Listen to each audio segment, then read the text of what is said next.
As always, it is my pleasure that you join me for today's podcast of Second Chance Coaching.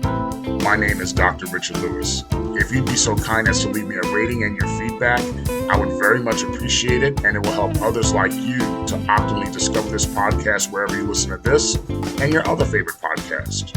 As you know, at Second Chance Coaching, we focus on seeing everyday life through the eyes of the returning citizen and highlighting the resiliency of the human spirit. I would love to work with you one-on-one, whether you're a returning citizen or coaching client seeking your second chance, or you're a representative of a business, college, or university seeking to integrate and support returning citizens in your respective organizational and learning environments. Please feel free to contact me via email at richard@secondchancecoaching.com or via Instagram at the Dr. Richard Lewis.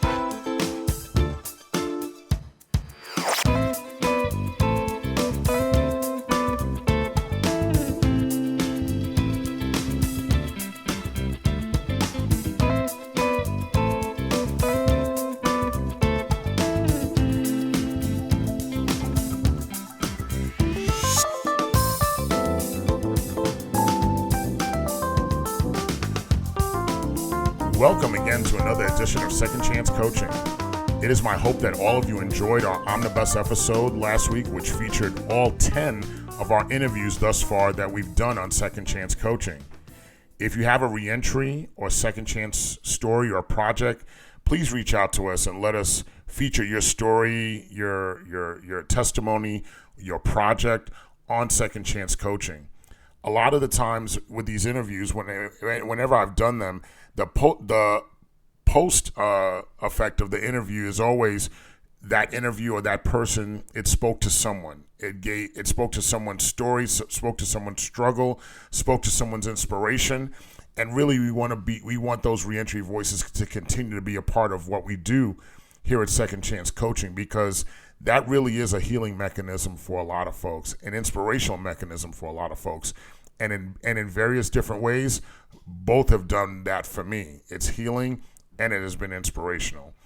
And really, as part of the reentry journey, we all seek different methods of inspiration, of coping, surviving, and of course, thriving, being victorious, looking at what it is that we want to do towards the future. And then some of those methods that a lot of us seek could be either through medicinal qualities, maybe through physical, working out, or even mental health counseling.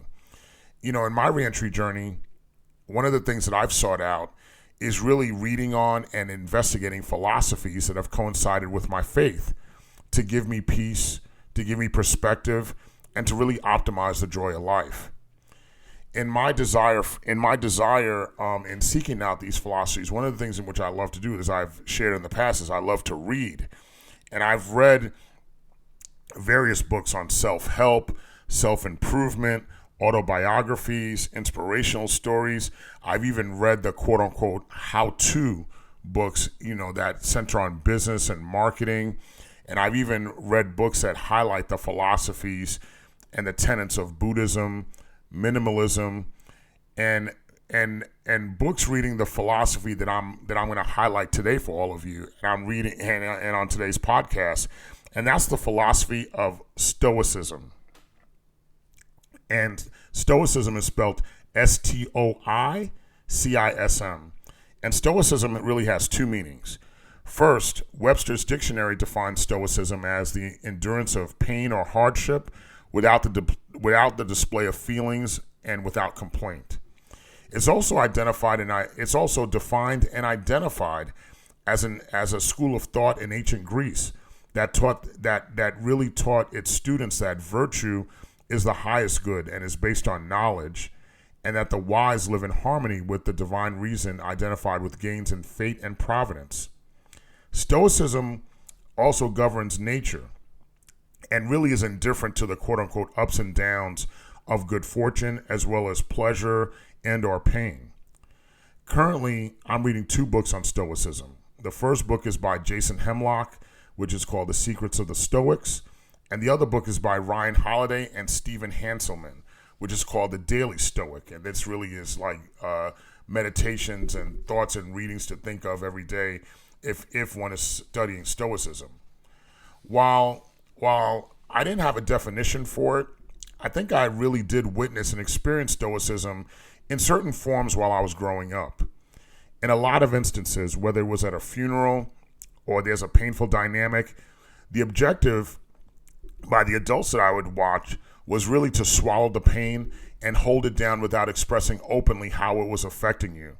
I even saw this with adults and aunts and uncles at my mother's funeral. There was even times that I was even trying to do it because I felt like that was the best thing for me to do, to try to be a strength for my sister, my niece, my daughter, because I figured if they saw that I was able to process the pain, then that would help them process the pain as well. And this is a behavior pattern that I not only saw at times in myself, at times in my family, but I would also see this behavior pattern at work and other professional interactions.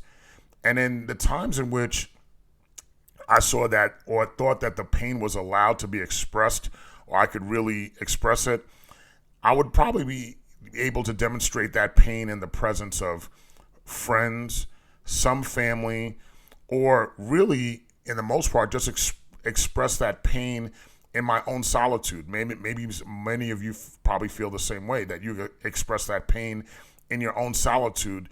And sometimes expressing that pain in your solitude is a mechanism to exercise self-care because you're able to get all of that stuff out of your system, whether it be the crying, the tears, whatever the case may be, the anger. Right now, I'm in the process of learning and really trying to live the philosophy of Stoicism. But like anything else, it's a process. You don't pick it up one day and say, okay, automatically I got it. It really is a process. It's something to work towards. And that's something in which I work towards every single day. In reading the Stoicism books that I shared with you that I'm reading, one thing that what I've picked up is that the Stoicism principles, according to the books and really highlighted in the secrets of Stoics, would be as follows. It seem to be 7 principles. 1, the secret of enjoying a simple life. 2, have a little of what you fancy. 3, learn to love your lack of control. 4, welcome and embrace misfortune. 5, journal every day. 6, turn the obstacle upside down. And 7, value the time you have. According to the literature, the secret to enjoying a simple life is not about going without needs or desires or the creature comforts that we enjoy, but really is to create a lack of the negative and unproductive feelings in your life, such as insecurity, resentment, and stress. So enjoying that simple life is really creating a lack and not feeding those negative feelings, such as resentment, stress, and insecurity. We, as a Stoic, one would strive to lack these unproductive feelings and many more unproductive feelings that do not perform any useful function for you or for us. As a Stoic, one would strive to make a list of what's important to them or what's important to you if you're looking to follow this, and lean into what's important to you and really prioritize what's important to you. Speaking of priorities, the Stoicism also tells us to spend your time on things that you determine that are valuable. Make sure that you lean into that. The next principle would also talk about leaning into what you're prioritizing, and the next principle talks about enjoying a little of what you fancy. And what I liked about what this said was, it said that know your vices, know what your vices are so you could find healthy ways of moderately enjoying them. Now, I don't think that they're referring to illegal or unhealthy vices. I think they're maybe more referring to enjoying ice cream or cake or sweets or juice or something that you like, for example, in moderation, of course. But also they also talk about being mindful with your food. Savor it more while you're eating less. I thought about this when I started bringing lunch to work a couple years ago, really when we started going back to work a little bit after the pandemic. And I brought a lot of quote unquote to go containers with my lunch bag.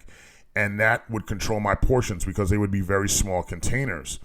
And then I was be able to sit there and say, okay, I enjoyed that food, but I didn't have so much of it. I had enough just to give me the portion to enjoy my lunch for the day. The next principle is learning to love your lack of control. Now, this is really interesting. This principle is simple, as they say, when you recognize what is in your control and release your attachments to the universe. So when you take the perspective of releasing what's not in your control, you become free from manufactured stress and worry. So a lot of these things that we already live, I already have shared this with friends and say, you know what? I could do my best and leave the rest. You know, a young man from Fortune Society used to tell me that all the time. Do my best and leave the rest. So really just saying, I just release what I cannot control and I do the best with what it is that I can control. The next principle is really funny, is to welcome and embrace your misfortune. Now, when I saw that, I said, what? And welcome and embrace my misfortune? Who wants to do that? But the Stoics talk about choosing to deprive yourself of things you worry about. You really, or more should I say, they deprive yourself of the things you worry about losing in order to build a resilience in the event of future hardship. So it's almost like you're building yourself up for those type of letdowns of those events. The one thing that caught my attention under this principle was that the literature indicated was to use your vacations as an opportunity to discover what would you do if you had to start over with nothing. I will say that the embracing of misfortune is a difficult thing to wrap one's head around, but really at the end of the day, it's really about preparing for a worst case scenario. The next principle talks about journaling every day. Now, this one I totally embraced. The Stoics talked about journaling every day as a practice of thinking about what has happened to you on any given day and make note of those lessons learned from every daily event. Journaling also could be used to assist us in preparing for the next day. And also we could use journaling as an everyday practice to track your progress, record, make notes of gratitude, anything that's important that you want to highlight that we do every single day. I used to do journaling a whole lot more when I was younger, but I start to do it a little bit more now. And of course, I have my reminders of what it is that I want to do every day. I program that in my phone. And then, of course, I always make notes on my daily to-do book as far as what I've done, what I want to do better, and whatever I didn't do, I continue to push it into the next day. The next to last principle we're highlighting is to turn an obstacle upside down. This could be in the same spirit of, when you're a kid, someone says to turn that frown upside down and really shifting the outlook from a negative to a positive, looking at the silver lining in a cloud. In this principle, we actively choose to release negative emotions. We increase our gratitude for all of our blessings and to be creative in one's approach to problem solving. This past summer, when I was getting ready to go to full-time faculty and I knew I couldn't work remote anymore, and I saw how that would affect the part-time job I was doing and the part-time work that I really needed to maintain, I was not sure if I'd be able to juggle them both. There was even a time I was thinking, I said, you know what, maybe the best thing for me to do is, rather than hustle, maybe I should declare bankruptcy if the financial strain would be too much. And then I thought to myself, no, there's got to be a better way to do this. So I communicated with all the stakeholders in my area that this affected, and I looked at different ways basically to skin the cat. And the objective I needed to achieve was indeed achieved by simply looking at different and outside of the box ways to solve the problem at hand without having to do the thing of declaring bankruptcy or doing things like that. Doing things like that, I was able to look at different ways to solve the problem and create that solution for that problem with the help of other people, of course. The final principle would be to value the time you have.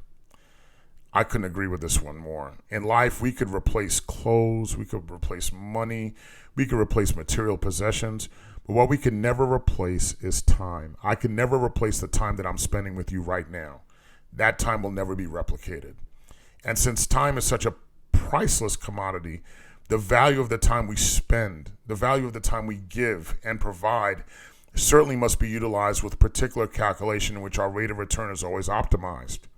We talk about what we got going on for the new year and what we want to do new for the new year. And one of the things that I always talked about was making sure that I reclaim my time, making sure that my time that I spend is extremely precious, because I can replace the money, I can replace clothes, I can replace a whole lot of different things, but I cannot replace my time. And I'm very intentional with the time that I spend, whether it's time that I'm paid for, time that I donate, time that I choose to be at. I'm just very intentional with that. And that's something that if there's anything that I follow in 2023 as a quote unquote New Year's resolution, that's what I'm going to follow, to be very intentional with my time. Overall, the utilization of Stoicism, as I indicated, is always a work in progress. It's a work in progress for me. But that work in progress, if you're going to be a part of this movement, really moves us towards a more optimized reentry journey. And really, even if you're not on a reentry journey, it could really move you towards a more optimized life. I really suggest, I'm still in the midst of reading the books, but I really suggest try out the books and try out the principles of Stoicism and let me know if it works for you. It's certainly working for me just far. But like I said, it's a process. It's always a process that I'm going through. And I'll also keep you updated as I continue to move forward in this journey, in this process. Once again, thank you so much for joining us again. Continue to let me know how you're doing in your Stoicism journey. If you have a reentry story or a project or testimony that you want to share with us, reach out to us on Second Chance Coaching. We'd love to have you on. No subject is too small, too big. Believe me, people would love to hear your story. And I hope that you do us the honor of allowing us the platform to share that story, to share your story with everyone else. Once again, thank you so much for joining us, and we look forward to catching up with you again next week. Thank you again for joining us here at Second Chance Coaching. In addition to coaching services for individuals and businesses, I'm also available for speaking engagements and workshops on criminal justice reentry, human resources, as well as organizational culture and leadership. Feel free to email me at richard@secondchancecoaching.com, as well as connect with me on Instagram at @DrRichardLewis. Remember, every day you are given this opportunity for your second chance, and I know you'll make the best of it. I love you all, and I look forward to connecting with you next time here at Second Chance Coaching.